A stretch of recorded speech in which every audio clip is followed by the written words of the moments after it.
सांगली मिरज कुपवाड महानगरपालिका क्षेत्रात पाणी पुरवठा समस्या मार्गी धामणी परिसरात 450 मीटर नवीन पाईपलाईनचे काम पूर्ण।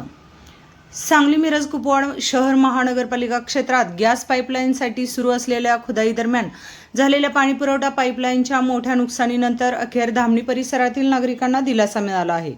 प्रभाग क्रमांक 18 मधील धामणीलगत जकातनाका शेजारील परिसरात सुमारे 450 मीटर नवीन पाणी पाईपलाईन टाकण्याचे काम पूर्ण करण्यात आले।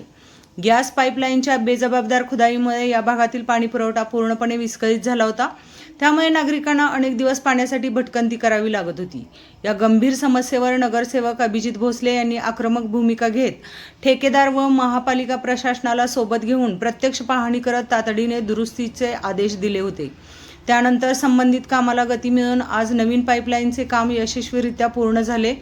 या कामाच्या वेळी नगरसेवक सचिनदादा सावंत, ज्येष्ठ सामाजिक कार्यकर्ते रजाकभाई नाईक यांच्यासह सुहास आप्पा पाटील, प्रमोद पाटील, चंद्रकांत पडसलगी, सुकुमार माने, अमोल कोलप आदी मान्यवर मोठ्या संख्येने नागरिक उपस्थित होते। नागरिकांनी या कामाचे स्वागत करत समाधान व्यक्त केले। अनेक दिवसांपासून पाणी टंचाईचा त्रास सहन करावा लागत होता। आता काम पूर्ण झाल्याने मोठा दिलासा मिळाला आहे, अशी भावना स्थानिकांनी व्यक्त केली। दरम्यान प्रभाग क्रमांक 18 मधील सर्व जनप्रतिनिधींनी भविष्यातही पाणी पुरवठा समस्या तातडीने सोडवण्यासाठी एकत्रितपणे प्रयत्न सुरू ठेवण्याचे आश्वासन दिले। नगरसेवक अभिजित भोसले, नगरसेविका नसीमाताई नाईक, नगरसेविका स्नेहल सचिन सावंत व नगरसेवक सचिन सावंत यांनी उर्वरित भागातील समस्या देखील युद्धपातळीवर सोडवण्यात येतील असे स्पष्ट केले।